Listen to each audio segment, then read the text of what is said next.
আজ আরামবাগে মুখ্যমন্ত্রী মমতা বন্দ্যোপাধ্যায়ের প্রশাসনিক সভা রয়েছে আর সেখানেই থাকবেন ঘাটালের সাংসদ দেব এবং পাশাপাশি জেলা নেতৃত্বরা যেরকম উপস্থিত থাকবেন। আমরা দীর্ঘদিন ধরে দেখেছি যে আরামবাগকে পৃথক জেলা করার দাবি তোলা হয়েছিল, পাশাপাশি শিল্প নিয়ে কি কোনো বার্তা দিতে পারেন মুখ্যমন্ত্রী সেদিকে নজর থাকবে। অন্যদিকে মুখ্যমন্ত্রীর এই সভা ঘিরে শেষ মুহূর্তের প্রস্তুতি চলছে আর কিছুক্ষণের মধ্যেই মুখ্যমন্ত্রী পৌঁছবেন, সেখানে থাকবেন ঘাটালের সাংসদ দেব, পাশাপাশি জেলা নেতৃত্বরা থাকবেন এবং এই আরামবাগের প্রশাসনিক সভা থেকে শিল্প নিয়ে সিঙ্গুরকে কেন্দ্র করে কোনো বার্তা কি দেবেন মুখ্যমন্ত্রী লোকসভা নির্বাচনের আগে, সেদিকেই নজর রয়েছে সকলের।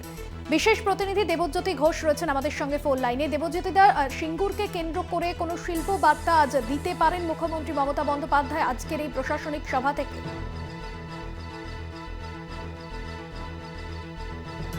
যেমন সাংগঠনিক বৈঠকগুলি করছেন তেমনি কিন্তু প্রশাসনিক বৈঠকগুলো সারছেন। আজকে তিনি কালীপুর মাঠে দুপুর 1টার সময় প্রশাসনিক সভা করবেন। সেখানে সমস্ত সাংসদরা উপস্থিত থাকবেন, জেলার সমস্ত শাখা সংগঠনের নেতৃত্ব উপস্থিত থাকবেন।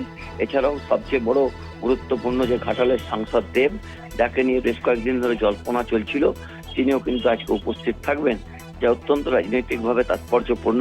মমতা বন্দ্যোপাধ্যায় আজ বেশ কিছু কর্মসূচি ঘোষণা করবেন সেই মঞ্চ থেকে। এছাড়াও আরামবাগ জেলা নিয়ে বেশ কিছুদিন ধরেই তৃণমূল কংগ্রেসের পক্ষ থেকে দাবি করা হচ্ছিল, কারণ ভৌগোলিকভাবে আরামবাগ থেকে শ্রীরামপুর বা চন্দননগর বা চুঁচুড়াতে কাজকর্ম করার পক্ষে অসুবিধা হচ্ছে। যদিও আরামবাগ মহকুমা রয়েছে, সেখানে মমতা বন্দ্যোপাধ্যায় মোটর ভেহিকলস থেকে শুরু করে বিভিন্ন প্রশাসনিক দপ্তর তৈরি করেছেন। তবুও ভৌগোলিক কারণে কিন্তু জেলার তৈরির একটা দাবি উঠেছিল। সেই জায়গা থেকেও যেমন গুরুত্বপূর্ণ, তেমনি আরামবাগ থেকে একটি শিল্প সংস্থা নতুনভাবে এখানে ব্যবসা শুরু করতে চায়, সে নিয়েও মমতা বন্দ্যোপাধ্যায় আজকে ঘোষণা করতে পারেন। দেখো, গত লোকসভা নির্বাচনে এই আরামবাগের ফল তৃণমূল কংগ্রেসের খারাপ হয়েছিল।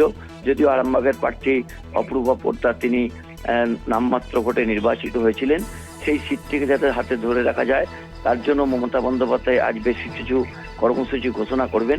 এছাড়াও আরামবাগ থেকে মমতা বন্দ্যোপাধ্যায় তারকেশ্বর এবং আরামবাগের মধ্যে যে নতুন 6 লেন রাস্তা তৈরি হয়েছে তারও উদ্বোধন করবেন এবং পুরো রাস্তায় যেভাবে লাইটিং হয়েছে তারও উদ্বোধন করবেন। এছাড়াও তারকেশ্বরে বেশ কয়েকটি নাইট শেল্টারের উদ্বোধন করতে পারেন এবং পুরসুরাতে বিশেষ একটি ইকোনমিক জোনের ঘোষণা মমতা বন্দ্যোপাধ্যায় আজকে মঞ্চ থেকে করতে পারেন। ধন্যবাদ দেবজ্যোতি।